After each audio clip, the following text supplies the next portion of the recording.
India market invest মাইন্ডসেটে আপনাদের স্বাগত। যা চ্যানেল নতুন এসেছেন তাদের করলো প্লিজ চ্যানেলটাকে সাবস্ক্রাইব করবেন, লাইক করবেন, বেল আইকনটা প্রেস করবেন, তার সাথে অল বাটনটা প্রেস করবেন, নোটিফিকেশন সঙ্গে সঙ্গে আপনাদের কাছে গিয়ে পৌঁছাবে।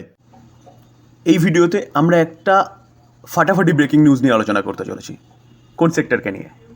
ডিফেন্স সেক্টরকে নিয়ে, যেখানে সদ্য ইন্ডিয়া পাকিস্তানের মধ্যে ছোটোখাটো একটা যুদ্ধ হয়ে গেছে এবং যখন যুদ্ধ হয় না তখনই যুদ্ধের উপকরণের প্রয়োজনীয়তা অনুভব হয় এবং তখনই বোঝা যায় যে কোন জায়গায় আমাদের খামতি রয়েছে।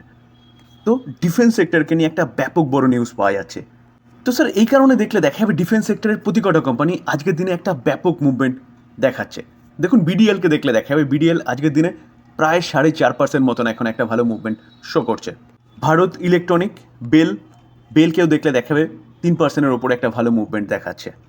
হিন্দুস্তান অ্যারোনটিক লিমিটেড HL আজকের দিনে 3.5%-এর ওপরে এখনও পর্যন্ত ভালো মুভমেন্ট দেখাচ্ছে এবং কোম্পানিটা 5,000-এর ওপরে চলে গেছে। ডেটা প্যাটার্নকে দেখলে দেখা যাবে প্রায় 7% মতন একটা ভালো মুভমেন্ট শো করছে। মাঝগাঁও ডক্সি বিল্ডার্স লিমিটেড, এই কোম্পানিটাকে দেখলে দেখা যাবে 6.5% মতন মুভমেন্ট দেখাচ্ছে। গার্ডেন রিচ, এই কোম্পানিটাকে দেখলে দেখা যাবে প্রায় 10% মতন মুভমেন্ট দেখাচ্ছে। কোচিন শিপইয়ার্ড, এই কোম্পানিটা প্রায় 13% মতন মুভমেন্ট দেখাচ্ছে। তাহলে দেখা যাচ্ছে যে কি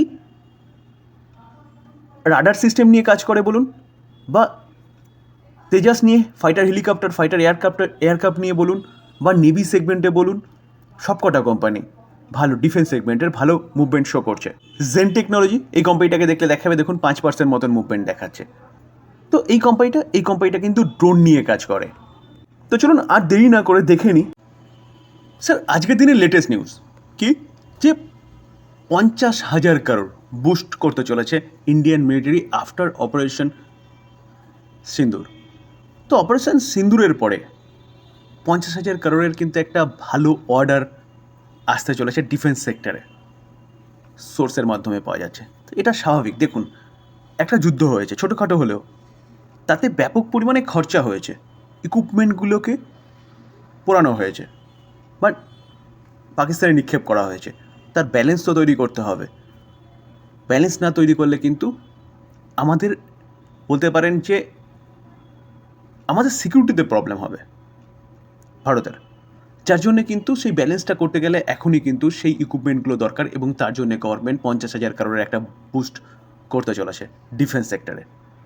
এটা তো অবশ্যই একটা ভালো নিউজ এবং তার পাশাপাশি আরেকটা নিউজও পাওয়া যাচ্ছে।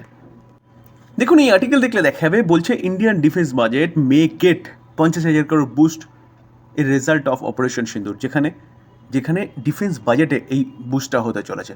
আগে আমরা দেখেছিলাম কত ডিফেন্স বাজেট রাখা হয়েছিল। ডিফেন্স বাজেট রাখা হয়েছিল FY 25-26-এ 6.81 লাখ কারোর। তো ইমিডিয়েট বেসিস সেই 50,000 কারোর কিন্তু ডিফেন্স বাজেটে অ্যাড করা হচ্ছে। এক বছর আগে FY 24-25-এ 6.22 লাখ কারোর ডিফেন্স বাজেট ছিল, সেটাকে অলরেডি 9.2% ইনক্রিজ করেছে গভর্নমেন্ট। গড়ে ফার্স্ট ফেবে বাজেট পেশ করেছিল FY 25-26-এ 6.81 লাখ কারোর। তো স্যার সেটাকেও কিন্তু আরও বাড়ানোর কথা বলছে, আরও 50,000 কারোর অ্যাড করার কথা বলছে।